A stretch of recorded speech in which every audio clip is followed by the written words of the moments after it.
I've made 150 YouTube videos across 3 different niches. And trust me, it didn't start like this. It started like this. Let me take you through my journey from video 1 all the way to video 150. And I'll share the most important lessons that I have learned throughout. Some of these may help you skip years worth of mistakes. Some of my very first videos were reaction videos, where I was basically just copying what I saw other big YouTubers doing. Pick a trending video, react to it, try and be entertaining, and piggyback off of the hype. And to be fair, 1 or 2 performed alright, reaching a few hundred views, but the engagement was non-existent and it just didn't feel right. So what did I learn in this early phase? Firstly, putting an act on for the camera and just not being yourself isn't sustainable. At least it wasn't for me. It felt fake to do, and watching it back now, it looked fake too. The second thing I learned is that lighting is often more important than the camera quality. So if you're just using your phone on a tripod like I was back then, get some ring lights. You'll appear much clearer and much more in focus with very little change to your camera. Thirdly, I learned the importance of audio too. Once I got a budget mic and used that instead of just my phone audio, everything changed. So put a little bit more focus into this side of things. And if you can't afford to buy a microphone right now, just use some AI technology to clean up your audio. The fourth and probably the most important thing I learned from this phase of content is that I realized purpose matters a lot for me. I didn't just want to make filler, throwaway content just for the sake of getting views and getting seen. I want to teach, help, and improve people's lives with my videos.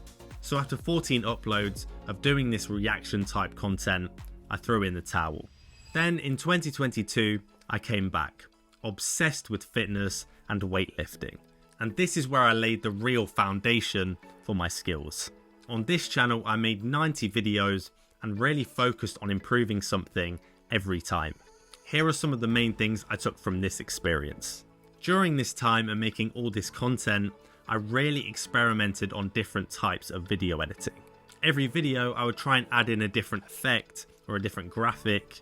I used green screens at times to experiment with text behind me, and it ended up with me really trying to make every video as jam-packed as possible. What I concluded throughout all of this though is that it is often better to make edits smoother with less stuff flying about than have like everything packed in. This is often more effective and makes it a better experience for your viewers. Through all this fitness content, I also really developed my thumbnail design skills, as you can see here. Because I was working almost every few days in Photoshop, my thumbnails went from quite tacky and cringe designs to literally pieces of art. And I'd advise any starting creators to do the same, because this is such an important skill for YouTube growth. A great thumbnail can be the difference between a video getting 50 views and 5,000. Alongside this, I also really developed my presenting skills. Because I was in front of cameras so often, I was developing these skills without even realizing it. At the start, I looked so serious and robotic, and towards the end, I just looked more natural and confident. But what I did find is even though I was improving all of this presenting and all of this thumbnail design, some videos still wouldn't do well even though they were incredible. And that's another thing that became evident to me. You can't ever truly predict a video's performance. I made videos that I thought deserved hundreds of thousands of views, and they got like 55.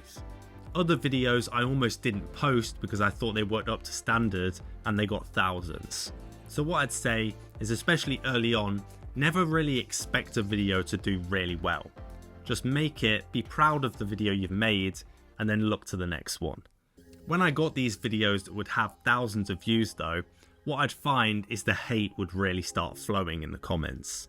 At first this would shock me and maybe hurt me a bit, but then I saw something on a YouTube growth channel that said that hate is literally just a sign that your videos are doing well, because they're reaching newer audiences. So maybe have this slight reframe when this happens in one of your videos.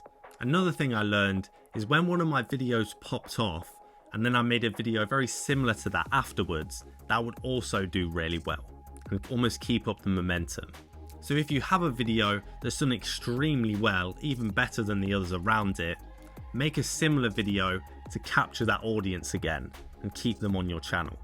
And if you can tie these video ideas into trends as well, that can be really helpful, as it's probably one of the easiest ways to get more people into your channel. After these 90 videos, I was kind of drying up for video ideas as I'd repeated the same things again and again. I was also in a very busy period of my life starting a new job, and sadly I stepped away from that channel. And then I started this one. And this leg of my journey, probably from like the 105th video to 150th, has been insightful, but in a very different way to the first 100s.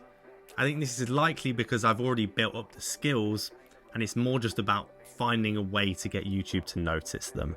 One thing I learned and really developed in these last 45-50 videos is really about taking your talking to camera from good to great. I used to always talk to camera almost as if I was just presenting, like on a stage or something, really noticing the process that I was just talking to a camera.